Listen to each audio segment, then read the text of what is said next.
உயிர்த்தெழுந்த இயேசு கிறிஸ்துவின் வல்லமை ஊழியங்கள் வழங்கும் வசனப் பெட்டகம்.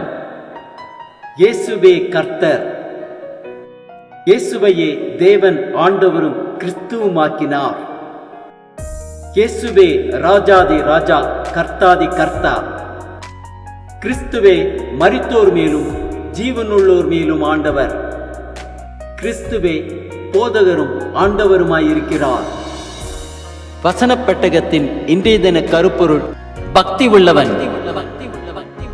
பக்தி உள்ளவனை கர்த்தர் தமக்காக தெரிந்து கொண்டார்.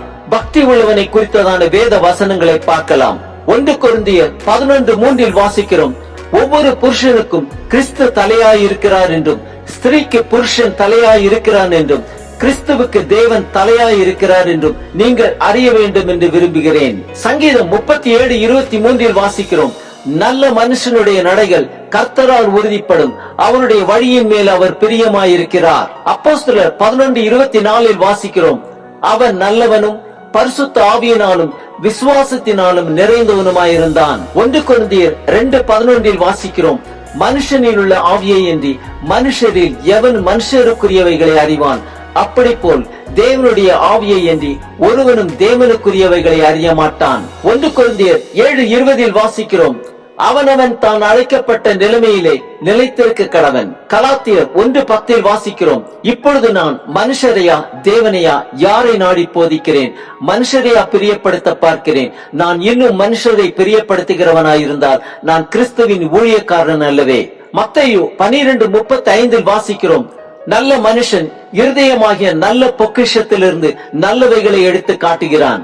நீதிமொழிகள் 13:22 வாசிக்கிறோம்: நல்லவன் தன் பிள்ளைகளின் பிள்ளைகளுக்கு சுதந்திரம் வைத்து போகிறான், பாவியின் ஆஸ்தியோ நீதிமானுக்காக சேர்த்து வைக்கப்படும். சங்கீதம் 37:37 வாசிக்கிறோம்: நீ உத்தமனை நோக்கி செம்மையானவனை பார்த்திரு, அந்த மனுஷனுடைய முடிவு சமாதானம். நீதிமொழிகள் 12:2 வாசிக்கிறோம்: நல்லவன் கர்த்தரிடத்தில் தயை பெறுவான். நீதிமொழிகள் 16:9 வாசிக்கிறோம்: மனுஷனுடைய இருதயம் அவனுடைய வழியை யோசிக்கும், அவனுடைய நடைகளை உறுதிப்படுத்துகிறவரோ கர்த்தர். நீதிமொழிகள் 20:7 வாசிக்கிறோம்: நீதிமான் தன் உத்தமத்திலே நடக்கிறான், அவனுக்கு பிறகு அவன் பிள்ளைகளும் பாக்கியவான்களாயிருப்பார்கள்.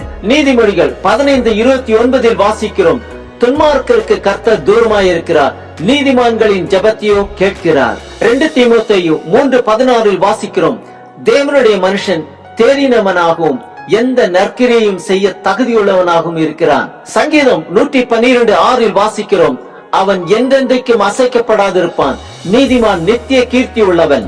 நீதிமொழிகள் 2:20 வாசிக்கிறோம்: ஆதலால் நீ நல்லவர்களின் வழியிலே நடந்து நீதிமான்களின் பாதைகளை காத்துக் கொள்வாயாக. சங்கீதம் 112:2 வாசிக்கிறோம்: அவன் சந்ததி பூமியில் பலத்திருக்கும், செம்மையானவர்களின் வம்சம் ஆசீர்வதிக்கப்படும். நீதிமொழிகள் 10:3 வாசிக்கிறோம்: கர்த்தர் நீதிமான்களை பசியினால் வருந்த விடார், துன்மார்க்கருடைய பொருளையோ அகற்றி விடுகிறார்.